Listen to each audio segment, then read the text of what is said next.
Hello दोस्तों, मैं आपकी कुमकुम भट्ट अपने यूट्यूब चैनल का स्वागत करती तहे दिल से प्रणाम करती हूँ। सुनाने जा रही है गाली गीत, जैसा लगेगा आप लोग कमेंट में जरूर बताइएगा। काहे भैया ऐसे में लगन उगन ढेर के चलत बा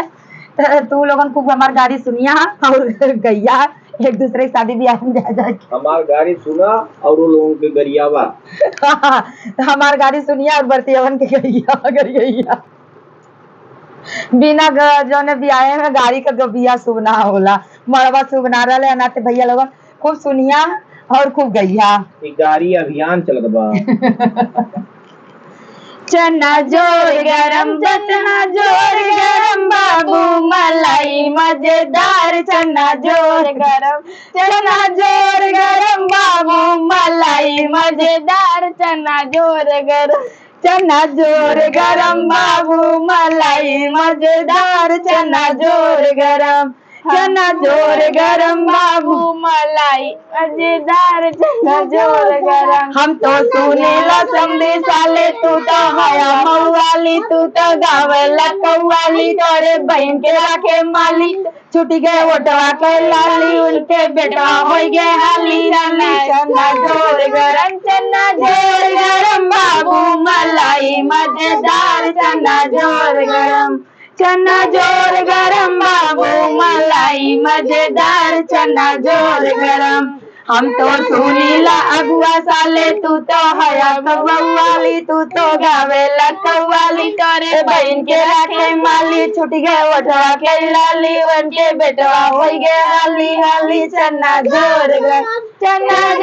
गरम बाबू मलाई मजेदार चना जोर गरम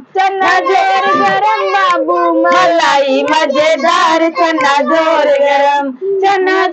गरम बाबू मलाई मजेदार चना जोर गरम। हम तो सुनीला बतियावा साले तू तो हवा मऊवाली, तोरे गावेला कौवाली, तोरे बहन के राखी माली, छुटी गए ओटवा पर के लाली, उनके बेटवा हो गए हाली चना जोर गरम बाबू मलाई मजेदार चना जोर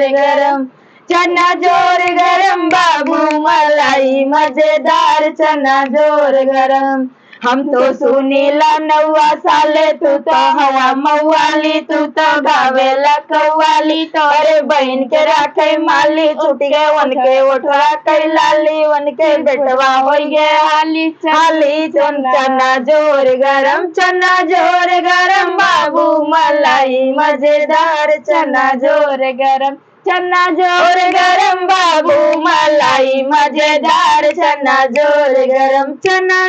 गरम बाबू मलाई मजेदार चना जोर गरम। हम तो सुनीला पंडित साले तू तो हया मऊवाली, तू तो गावेला कौवाली, तोरे बहन के रखे माली, छुटी गए ओठवा पर के लाली, उनके बेटवा हो गए हाली चना जोर गरम